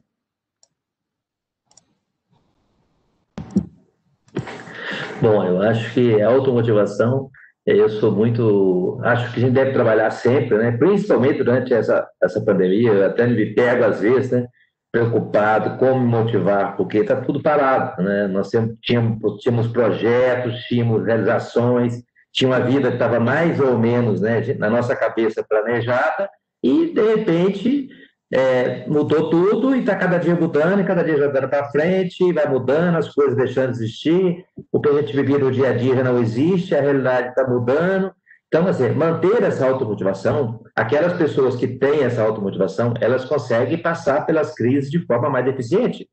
Quando a pessoa depende muito da motivação extrínseca, ou seja, de um meio ambiente externo, ela tem mais dificuldades em passar pela crise. Então, essa capacidade de automotivação, ela é difícil, mas a gente tem que sempre trabalhar, e principalmente com os jovens, porque eles dependem muito dessa automotivação, né? Então, a gente tem que trabalhar com eles essa automotivação para que eles consigam superar, que não é fácil, não é uma característica fácil, passar isso porque eles estão em fase de mudança, e de mudanças hormonais, como a Nicole falou, mudanças de personalidade muito coisa, a sociedade mudando o comportamento, então isso dificulta muito para eles. Mas a gente tem que se trabalhar com aprender técnicas, desenvolver técnicas de automotivação. Não só treinadores, todas as pessoas, a meu ver, têm que desenvolver automotivação. Em situações de crise, as pessoas que conseguem se automotivar, elas conseguem ter uma melhor passagem pela crise. A crise vai passar. E todos vão passar, depois, quando sair dessa crise, melhores do que estão hoje. Com certeza. Mas a gente tem que ver essa capacidade de motivação para superar essa crise. A crise, nós temos na cultura nossa ocidental um problema muito difícil de sobreviver, porque parece que a crise ela só tem um lado ruim, mas não. Toda crise, todos nós já passamos por várias crises durante a vida. Eu já estou na terceira idade, entrando na terceira idade essa semana, né? A gente percebe muitas crises que passou. E para cada crise a gente acaba criando uma superação. Então, depois de cada crise, a gente vê que a gente sai melhor do que antes da crise. Isso aí é uma visão que a gente tem que mudar, que a crise é uma coisa boa. A gente sofre, mas a gente muda e aprende. Então, para o jovem, essa motivação durante a crise, e para nós todos, eu acredito que quase todos estão passando por alguns problemas de ansiedade, insegurança, né? Porque o mundo muda, e o mundo mudando exige novas mudanças, novas pessoas. E isso é a mudança, né? Para os orientais é muito interessante. Crise e oportunidade são os dois lados da mesma moeda.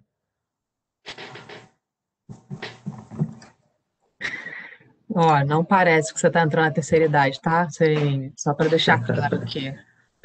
Vamos lá, Nicole.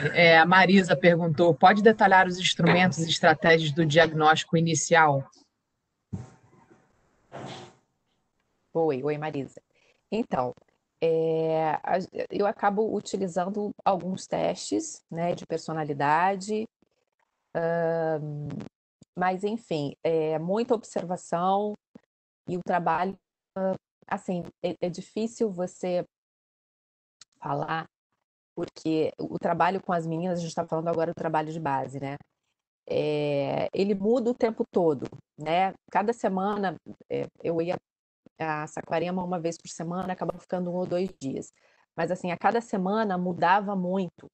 Então, a gente sempre precisava estar atento à necessidade desse grupo, né? E aí, assim, fazendo as intervenções que a gente achava que eram devidas para aquele momento, para aquela atleta ou para aquele grupo, tá? É uma coisa muito individual.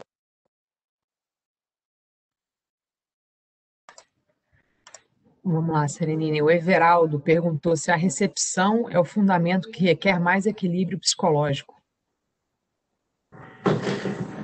Bom, eu não sei se a recepção, na realidade, psicologicamente a gente não consegue muito separar os fundamentos do voleibol, né? Na realidade, o difícil é o jogar do voleibol. O jogar, ele exige um nível de concentração, de equilíbrio, de controle mental muito grande. Então, não pode, essa é uma grande dificuldade do voleibol. Não exige um jogador no seu livre que vai só passar, né? Os outros todos têm que fazer mais de uma função. Então, isso é uma dificuldade do voleibol. Eu tenho que estar equilibrado o tempo todo. Quando eu estou dentro da quadra, eu tenho que estar equilibrado, tenho que estar bem psicologicamente. E durante o treinamento, no caso da nossa seleção, é a mesma coisa. Durante o treinamento tem que tentar estar bem o tempo todo, porque a diferença entre quem fica e quem sai não é muito grande, é muito pequena. Então, eles sabem disso, que é o nível de exigência e de cobrança entre os jogadores ali. A diferença entre quem fica e quem sai é muito pequena. Então, isso eles sabem, e isso acaba gerando ansiedade e estresse, né? Todos querem ficar entre os 12, mas todos os dias é avaliação, de manhã, de tarde e de noite. Então, quer dizer, jogar voleibol já é difícil. Eu acho assim, eu mesmo quando trabalho com outros esportes, é um dos esportes mais difíceis. Ele, o badminton e o tênis, porque não pode parar o jogo. O jogo está jogando e não tem como parar. No basquete, no handebol, no esporte, eu posso parar. No voleibol, no tênis, no badminton, não tem como, né? O jogo é constante. Então, quando parou, é porque foi ponto para alguém. Então, não tem como corrigir. Então, isso gera uma dificuldade para jogar o voleibol, em todos os fundamentos. Eu vejo a recepção, né, uma dificuldade muito grande, porque ela exige uma capacidade de concentração, de foco, de controle motor muito, muito grande. Mas além a vantagem que ela tem é que o jogo está parado, o jogo começa com ela, né? Mas ela é um dos fundamentos mais difíceis do voleibol, isso é. Então, já que você falou de estresse, vamos passar a bola para a Nicole, que o Afrânio perguntou. O estresse e sua relação com o esporte competitivo tem sido alvo de inúmeras considerações. Cada vez mais esse fator é fundamental para se entender determinados comportamentos que podem afetar o desempenho dos atletas? Seu microfone. Opa. Sim, claro. Eu acho que o mais difícil é você encontrar um atleta que não sinta, né, questões que possam gerar estresse. Então, o nosso trabalho ali é fazer com que essas situações e cenários que podem gerar estresse a eles, a gente faça com que eles tenham outro olhar, né? E consigam entender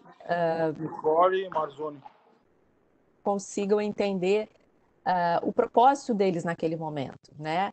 Então, a gente pouco sabe, né? Mas nós temos 27 tipos de emoções, né? A gente sabe das principais.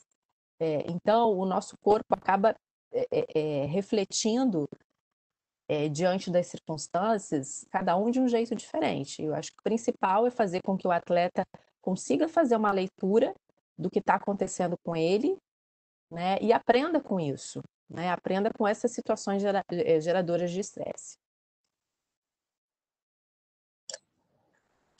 Vamos lá, Serenine. A Ieda perguntou, nas sessões de treinamento específicas, além da diferenciação dos torneios, existe a diferença das características das posições dos jogadores? Sim, a gente trabalha algumas situações, no caso, os passadores de líbero, nós temos que trabalhar determinadas características específicas, mais concentração e atenção específica com eles.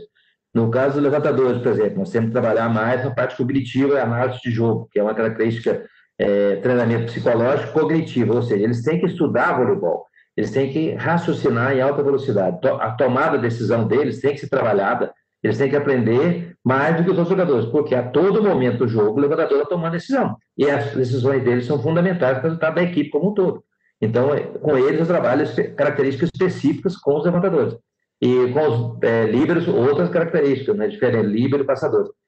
No caso do bloqueio, do ataque, também a gente vai trabalhar específico, mas aí com jogadores diferentes, né? Mas principalmente com passadores, líberos e levantadores, há uma diferenciação de treinamento específico para eles, né? E também a formação da liderança, que o grupo, a gente começa formando a liderança em todos e vai definindo esse grupo e formando um grupo de líderes específico. Então, tem uma escolinha de formação de líderes que aí eles vão participando disso também, que é uma característica fundamental para o jogo.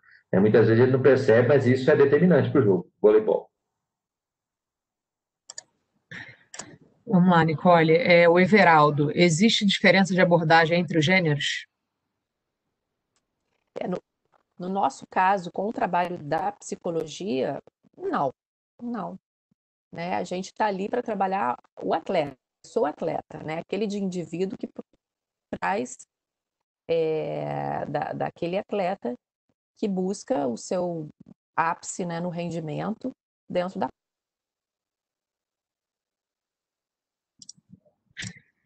Serenine, a Silvana, no treinamento mental, você pode dar exemplos práticos de qual ferramenta é mais eficaz?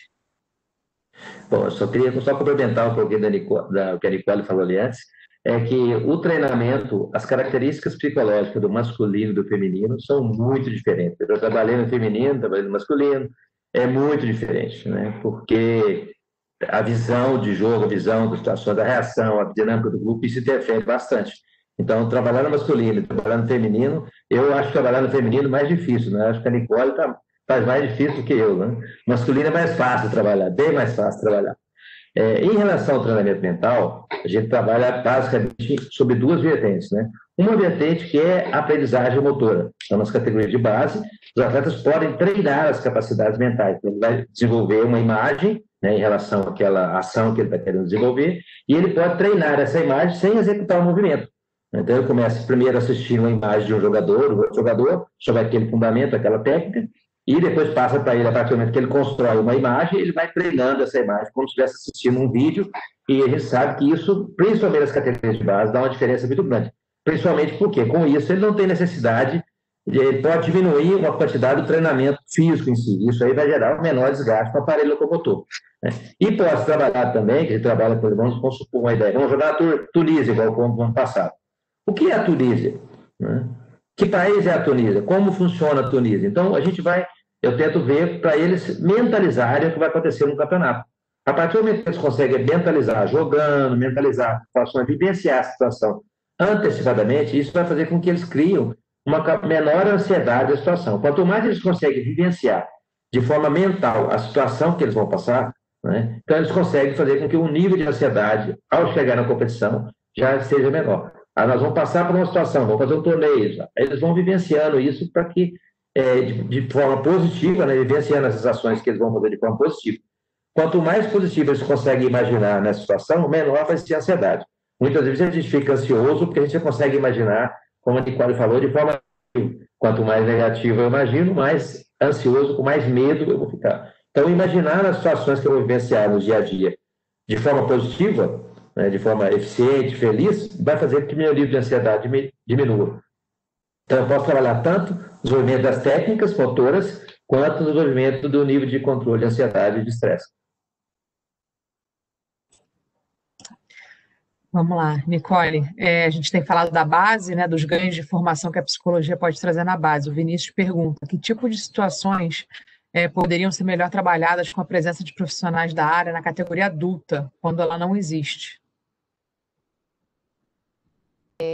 Repete, Júlia, por favor, de novo. Pelo que eu entendi, é que ele perguntou assim: além de todos os ganhos de formação que a psicologia pode trazer na base, que tipo de situações que poderiam ser melhor trabalhadas, no caso na categoria adulta, com a presença de profissionais da psicologia? Ah, sim. Eu acho que muitos, mas o que eu mais percebo são detalhes assim mais individuais. É claro que o grupo, né, existe, mas na categoria adulto, sim, precisava... como qualquer outro, para que elas entendam, né, a identidade daquele grupo, para que elas entendam de que forma elas podem, juntas, conseguir chegar num objetivo em comum. E cada uma delas vem com um universo diferente, vai existir entre elas vontades diferentes. Então, acho que manter a motivação, a ativação, todas essas questões emocionais... Sempre é muito válido, né? Mas acho que a diferenciação é que a gente não trabalha, ela já tem uma noção muito mais definida das emoções, né? De como elas reagem. Então, eu acredito que esse já seja um passo importante para que a gente tenha talvez um trabalho mais dinâmico e mais maduro do que com a equipe de base, que o foco é diferente. Serenine, o Matheus pergunta: vocês têm espaço para trabalhar com intervenções diretas nas sessões de treinamento dos comportamentos técnicos e táticos? Por exemplo, treinos auto-fala, autovisualização, feedback em vídeo, discriminação de estímulos, tomada de decisão para o desenvolvimento dos fundamentos específicos do voleibol. Bom, a gente trabalha na seleção, nas categorias masculino, juvenil, mais ou menos a mesma coisa. O trabalho é integrado, né? Então, nós temos momentos específicos do treinamento da psicologia e momentos específicos do treinamento técnico, treinamento tático e tal. E, muitas vezes, a gente vai negociando, né, explicando para o treinador, colocando algumas partes para que o treinador execute o treinamento que tem a ver com o treinamento psicológico.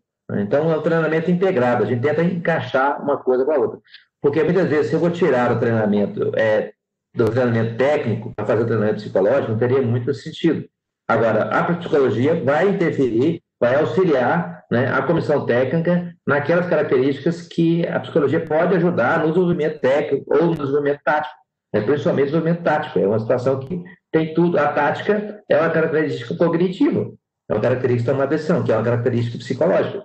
Então, a gente vai trabalhando isso junto com os treinadores para que eles façam essa intervenção, porque, na realidade, eles estão mais focados nessa intervenção. Mas, muitas vezes, durante o treinamento, a gente faz intervenções específicas com cada jogador, não com o grupo como um todo. Nicole, a Nádia perguntou: existem habilidades motoras chamadas fundamentais. Assim, são chamadas por serem base para habilidades específicas de um esporte ou trabalho. Na psicologia do esporte, vocês conseguem visualizar habilidades psicológicas fundamentais? Estas seriam trabalhadas nas categorias de base ou deveriam ser trabalhadas ainda antes? Sim, eu acho que podem ser trabalhadas desde cedo, né? Eu acho que é trabalhar o foco, a concentração, a atenção. Cada esporte demanda um tipo específico de estar, né? E eu acho que todas essas questões que a gente colocou como ação do psicólogo, todas elas fazem parte desse trabalho.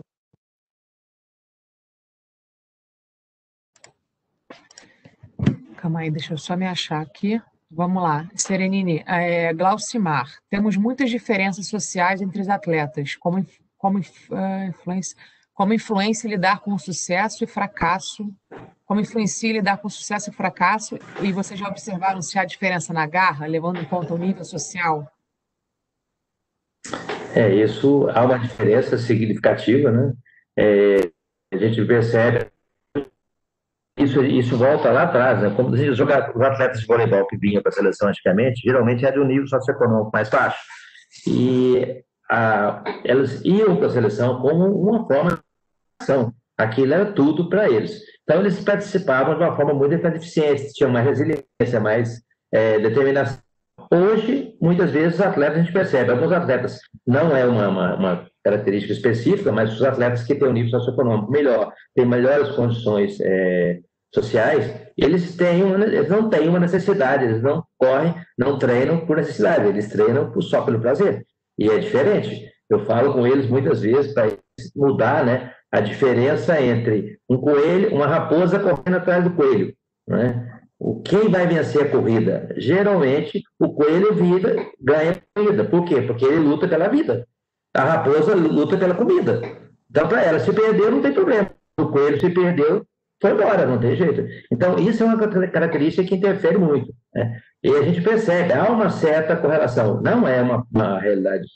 Tem muitos atletas, né, que depende da característica da família, da personalidade, da capacidade de resiliência, né? Porque lá, ser jogador é uma coisa e ser atleta é outra coisa. São coisas distintas. A gente parece que é a mesma coisa, mas não é. Suportar um treinamento da seleção, situação de estresse, situação de concentração durante aí 2, 3 vezes, cobrança da família, cobrança do técnico, cobrança do clube, cobrança social deles, cobrança social do grupo, isso não é fácil. Então, é diferente. O nível socioeconômico é um fator que interfere. E o que aconteceu? O nível socioeconômico dos jogadores, dos atletas de vôlei que vêm para a seleção, melhorou muito. Nós tínhamos muitos atletas que iam para a seleção na categoria infantil, até juvenil, que não tinha nem ensino médio. Estavam parados de 6ª série, 7ª série, já paravam de estudar. Isso pesava, era a realidade dele, era só jogar voleibol. Hoje não, hoje grande parte do infanto juvenil já estão terminando o ensino médio, muitos só têm a faculdade. Então, jogar voleibol é uma das coisas que eles fazem. Então, esse ano, nos últimos 5 anos, vários atletas saíram, não quero jogar voleibol mais não, hoje eu vou fazer faculdade. Eu vou trabalhar, eu vou para os Estados Unidos. Faltando um mês no Mundial ano passado, queria ir para os Estados Unidos.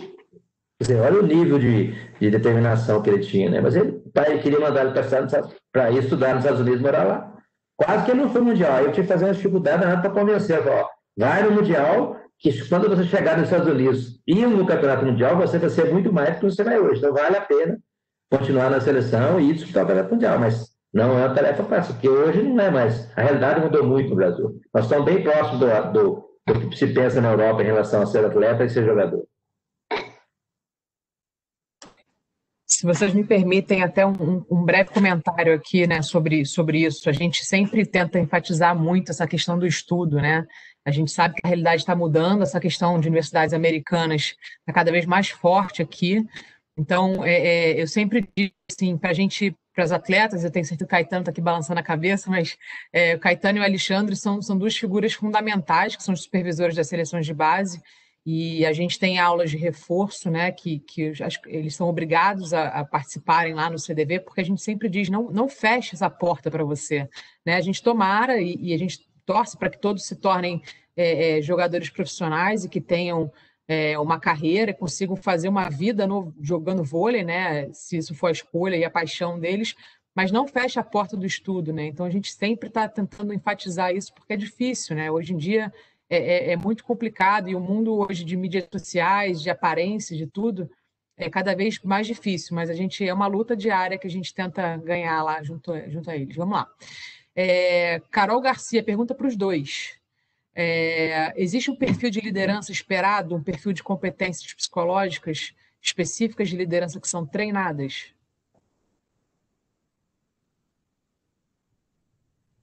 Bom, a liderança, sim, é uma característica que a gente percebe muito que tem uma determinada quantidade de liderança que cada pessoa tem uma característica de liderança, mas tem também uma capacidade que pode ser desenvolvida e treinada na liderança, né? E liderança, né, principalmente na categoria infanto, né, é muito interessante. Quando a gente começa a apresentação, começa o trabalho de liderança, eu falo, quem aqui gostaria de ser capitão da equipe? Aí de um grupo de 25, 11, 12 querem ser o capitão da equipe. Tá bom, anota o nome e explica algumas coisas de liderança. Dali um tempo, eu vou trabalhar quais são as funções de um líder de uma equipe de voleibol. Aí vou explicar a característica de cada um, como que é. Ele tem que jogar, ele tem que ser líder, tem que administrar a equipe durante o jogo, durante a estação de treino, e tudo. Ele tem uma responsabilidade. Ser líder não é vantagem, é desvantagem, né, dentro de uma equipe. E aí eu pergunto lá, então, na primeira etapa tem 11, 15 querendo ser líder. Aí depois que eu explico quais são os papéis, as funções da liderança que tem que desenvolver de uma equipe, aí ninguém mais quer ser o líder, né? Então, quer dizer, a liderança, mas aí eu vou trabalhando, aqueles que querem mais, todos devem trabalhar, desenvolver liderança, mas a gente tem que trabalhar a capacidade de empatia, capacidade de comunicação, mas aí já são outros que querem ser. Então, e muitos já, inclusive, vão para o campeonato, volta do campeonato, eu não quero ser capitão mais, eu quero ser jogador. Teve inclusive, durante o Campeonato Sul-Americano, falou, olha, eu vou voltar e não vou ser capitão mais. Arranja outro que eu não quero ser capitão. Ou eu jogo ou eu sou capitão, um dos dois. Então, a liderança não é fácil, é uma característica que tem que ser trabalhada com eles, né? E a gente trabalha para que eles desenvolvam a liderança não só para ser o capitão, mas também liderar o voleibol, porque muitas vezes o capitão pode não estar no jogo, né? Então, aí outros têm que assumir a liderança dentro da quadra. Então, a liderança tem que ser trabalhada. Daí tem a capacidade de empatia, a capacidade de comunicação, capacidade, principalmente a empatia, né? Colocar-se no lugar do outro ali dentro da quadra, no treino, no dia a dia, na concentração, nas viagens. Isso é muito importante, que todos desenvolvam na equipe. Nicole, quer complementar? Sim. Eu acho que a gente acaba sempre pensando que o líder é o capitão e ponto, né? Achando que um ou dois atletas precisam ter essa qualidade de liderança, mas não, né? Eu acho que a equipe toda precisa ter. Todas as atletas, né, os atletas têm um papel e acho que quanto mais responsabilidade o atleta desenvolve, e a gente acaba colocando isso na rotina delas lá, né? Até com o Caetano, a gente tem muitas coisas que a gente acaba envolvendo as meninas com responsabilidades diárias e rotineiras para que essa responsabilidade de coisas simples elas possam estar levando para dentro da quadra. E eu acho que sim, e é uma questão bastante importante de ser trabalhada. Gente, vou ficar várias perguntas pendentes aqui, que depois eu vou pedir o favor dos dois responderem por e-mail para a gente encaminhar para todo mundo, porque eu acho que são super válidas. Vamos lá, Karina Saraiva. Como trabalhar e desmistificar que o resultado é o que importa em primeiro lugar, que podemos sim estar contentes com o segundo ou terceiro lugar? Quem vai? Serene tem que abrir seu microfone. Bom, eu acho assim, nas categorias de base, né, eu coloco muito para os jogadores, né, mesmo para as comissões técnicas, eu acho que não o resultado é importante, né, mas o resultado não é o objetivo nosso. Isso nas categorias de base, nesses anos todos que estou na CBD, eu acho que uma das coisas que muito me admira lá do projeto da CBV é que as categorias de base, se a gente ganhar, ótimo, né? Mas o mais importante é a gente vivenciar, a gente aprender, a gente crescer. Por quê?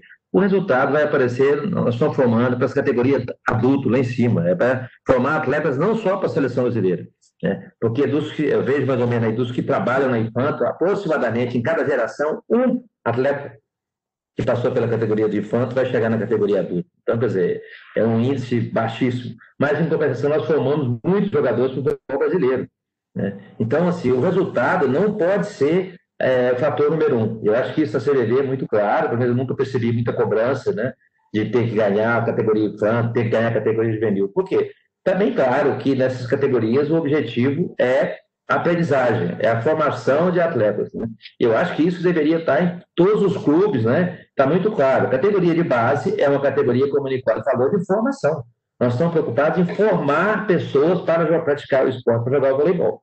E não ter que ganhar o campeonato. Porque ganhar o campeonato, tanto o sul-americano a gente geralmente ganha, mas o mundial é muito difícil.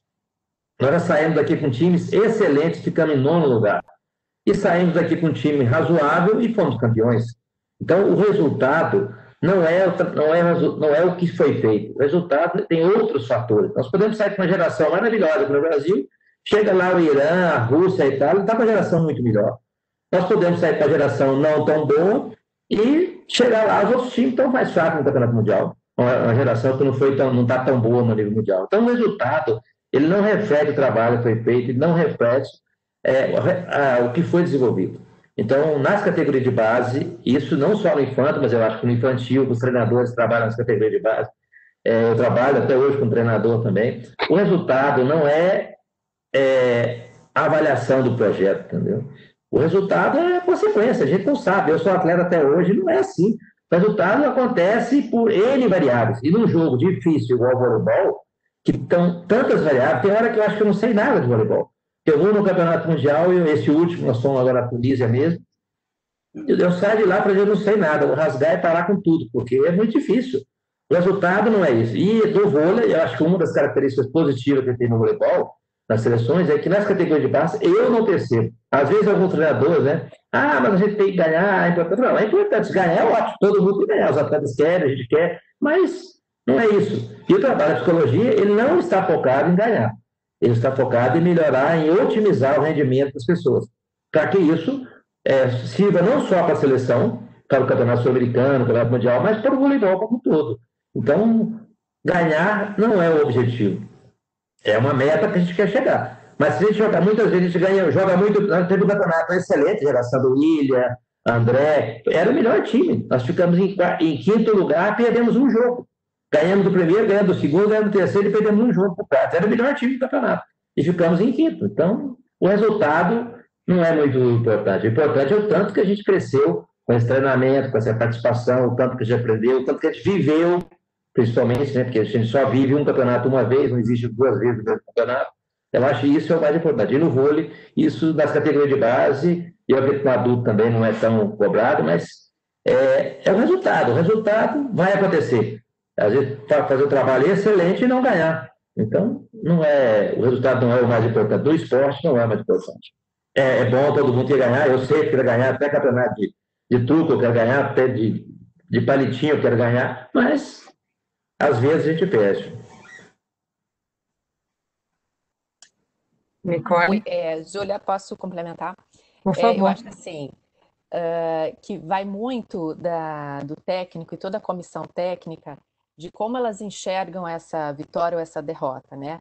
A gente pode ser vitorioso, né? Independente da colocação que a gente foi, se a gente conseguir enxergar que a gente foi vitorioso dentro do nosso objetivo ali, né? Que a gente viu que as atletas fizeram tudo o que elas podiam naquele momento, que elas conseguiram desempenhar o seu máximo, e eu acho que a comissão técnica fazendo com que elas entendam isso é uma vitória, né?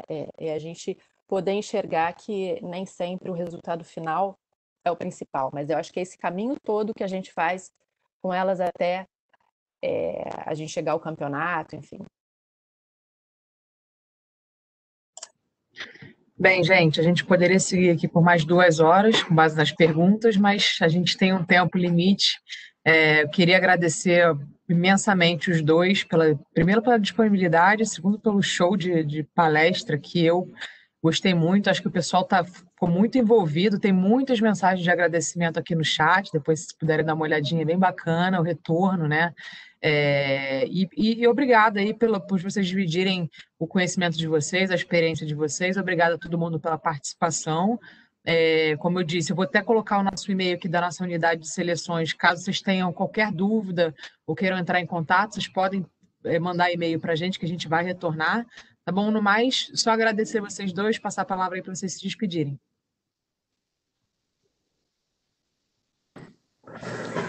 As mulheres primeiro, pode começar, Nicole. Obrigada a todos. Eu fico bastante feliz em participar e fazer parte desse bate-papo. E que eu acho que quando a gente, apesar de um pouco nervosa, né, em estar falando com tanta gente, mas eu acho que quando a gente faz o que a gente gosta, o que a gente ama e fala do que a gente vê no nosso dia a dia e poder enxergar essas perguntas e muita gente interessada e saber que a gente está levando o conhecimento da psicologia esportiva, o conhecimento da psicologia esportiva para mais e mais pessoas, e também acho que desmistificar um pouco esse nosso papel, que a gente agrega, né? A gente está junto o tempo todo. Então, eu queria agradecer essa oportunidade e espero que as pessoas que aqui assistiram pudessem ter um gostinho, enfim, do que é o nosso trabalho. E estou aberta aí para qualquer tipo de pergunta e dúvida para quem quiser entrar em contato. Obrigada. Bom, eu gostaria primeiramente de agradecer, né, a oportunidade para mim, que estou idoso na psicologia do esporte, né? E agora idoso na vida também, né? É muito interessante, eu sempre gosto de dividir, participar, trocar experiências com treinadores, com psicólogos e preparador físico, fisioterapeuta, todo mundo, né? Porque é uma área do treinamento esportivo aqui no Brasil que está em desenvolvimento há bastante tempo, há um certo tempo, né? Eu fui um dos primeiros aqui lá na década de 80, né? Comecei a trabalhar com isso. É uma área que todos os treinadores, né, deveriam estudar, procurar aprender, porque o treinamento, o aspecto psicológico, principalmente das categorias de base, ele é determinante, né? E é um fator fundamental para o resultado, para a aprendizagem, para o crescimento, né? Então, poder participar sempre que eu posso participar, eu estou disponível, acho que trocar experiências, né, com treinadores e na área do voleibol, que é o esporte favorito, né? Então, isso é muito importante, eu estou sempre à disposição, qualquer dúvida, qualquer coisa, tem meu contato na CBV, eu estou à disposição para qualquer situação. Hoje, com essas lives aí, quem quiser montar uma outra para a gente discutir alguma coisa, eu estou à disposição. Eu sou professor, né, da disciplina, então eu trabalho com psicologia, então, para mim, divulgar a psicologia e a psicologia do esporte, para mim, é muito importante. Então, eu estou à disposição, muito obrigado a todos e estamos aí. É isso, gente. Muito obrigada. Boa noite a todos. Não esqueçam que amanhã a gente tem nosso canal do YouTube aí, a segunda edição dos atletas que são músicos também, tocam, cantam, 20 horas no canal do YouTube. No mais, boa noite. Obrigada pela participação de todo mundo. Tchau, tchau. Tchau, até mais.